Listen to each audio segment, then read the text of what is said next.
Tetapi tentunya pelaksanaan kita tidak mungkin sama dengan negara China. Sistem politiknya itu berbeda. Kita masih bergelut dengan suasana keputusan rakyat. Jadi harus ada perancangan, tapi penjelasan yang agak lebih rapi. Katakanlah bidang pendidikan, STEM. Itu kalau di sekolah menengah asrama penuh, sekolah 90%. Kita dah lakukan anjakan yang agak lebih berani. Ramai juga ibu bapa yang bantah, terutama yang golongan elit ini kerana anak-anak dia masuk. Tapi itu kesediaannya ada, baik sekolah menengah sains, asrama penuh umumnya. Tapi untuk sekolah lain, itu juga terikat dengan keupayaan, latihan guru dan sebagainya. Kemudian, macam kita kata AI di universities, dan juga beberapa kurikulum dan disiplin baru. Kemudian AI dalam kerajaan dengan wujudnya Kementerian Digital. Itu pun berempas pulas juga untuk dapatkan satu strategi bersama dan menggesa dan memaksa jabatan dan kementerian keupayaan. Jadi baru KSN bawahnya menetapkan supaya semua pegawai ikuti. Tentunya tidak ada tahap kemahiran yang kita perlukan sepenuhnya, tetapi sekurang-kurangnya pendedahan itu penting. Itu yang kita katakan AI untuk rakyat. Kita lakukan dan begitu juga tentang penyasaran subsidi. Negara yang terus dengan pendekatan subsidi yang popular tetapi membebankan. Tidak ada negara yang bagi subsidi kepada 3,5 juta rakyat asing. Subsidi elektrik, subsidi minyak kepada orang yang paling kaya di Malaysia. Ini harus ada keberanian, tetapi kita juga akan berdepan dengan rakyat. Jadi harus ada kebijaksanaan, menerangkan. Masalahnya lagi, kita tengok. Sebab tu apa yang alasan yang saya dan kawan-kawan tekankan keperluan forum ilmuwan. Itu menentukan supaya naratif itu berubah. Kalau tidak balik-balik soal kaum tertekan, agama. Jadi saya tak kata kaum atau agama tidak penting. Tetapi naratif itu akan menyebabkan kita lesu. Ya. Dan kita tidak ke depan. Orang bicara sekarang soal energi, soal AI, soal pergulatan tarif. Kita bicara, lihat saja dalam pilihan-pilihan rakyat kecil menjadi kuning. Kita jual negeri kepada China ataupun ya hal-hal yang sebenarnya melelahkan. Jadi betul dari segi apa kita theoretical construct-nya, ya. Betul kita kena bawa satu pendekatan baru dan perubahan. Tapi saya yakin kalau ada semangat perubahan ini berlaku di kalangan rakyat. Terutama rakyat ini disebut elemen sedar dalam masyarakat. Jadi harus ada susah. Dan ini bukan tanggungjawab sebahagian orang politik. Banyak orang silap. You nak buat perubahan ini is our own survival. We will lose out. Ya, ya saya duk lihat. Yang kita boleh ikhtiar, orang kata okey, pasaran baru. Ya. Dulu bila kita nak anjur masuk BRICS itu pun bukan mudah sebenarnya. Ya. Saya nak pergi jumpa Putin di Vladivostok pun tidak mudah juga.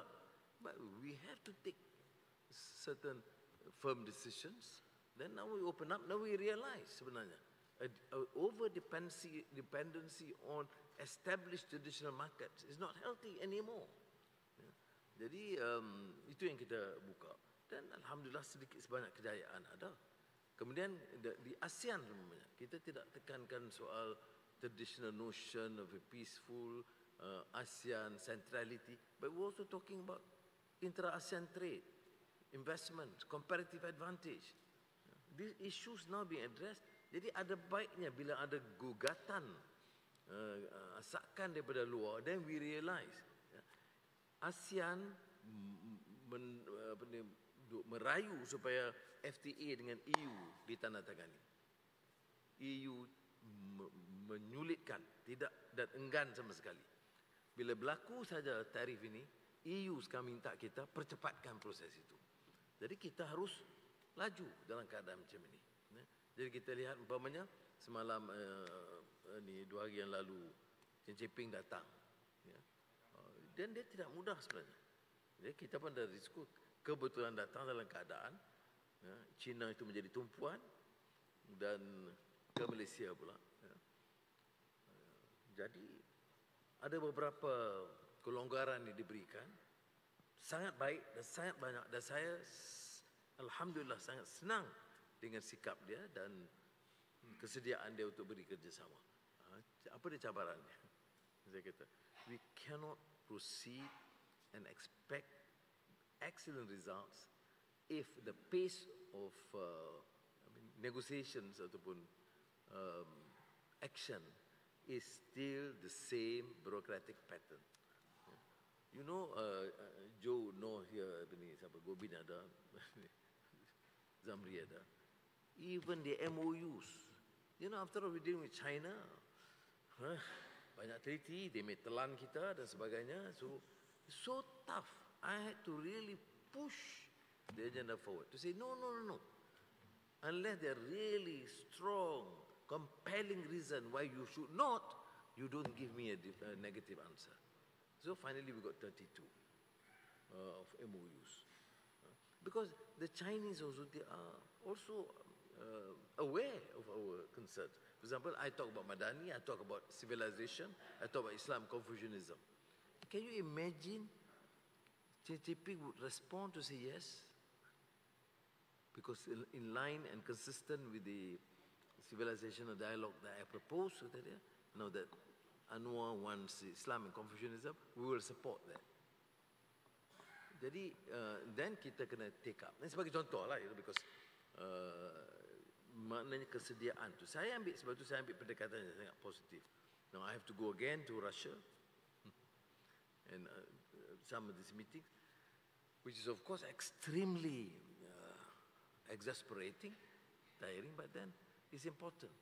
New markets, new technology, but the speed and pace must be really fast. Sebab tu bila saya cadangkan AI faculty tu, saya kata kalau tubuh faculty, kalau macam cara lama, bawa faculty, kemudian board of studies, kemudian senate, kemudian pergi ke Kementerian Pendidikan Tinggi, tak dapat approval, dan kita will not work. Consider done. So kita announce dalam budget, we're giving 20 million, done. Jalan. And they did, congratulations, 4 bulan. And then satu lagi kita identify, for example macam quantum computing yang UPM. Itu kita bukan dapat daripada a standard format from Academy of Science or research. Tak, kebetulan somebody send and saya baca-baca, kita macam mana UPM doing something really great and I don't know, and none of us quite aware. And so kita panggil dia dan kita bagi tahu support.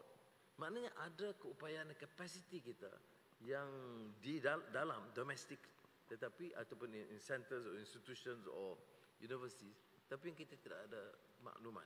Jadi kalau kita, this leap is when you identify and move forward. I just hope, I don't know, I mean, saya pun quite impatient lah hal ni. I'm like you, cuma umur aja beza.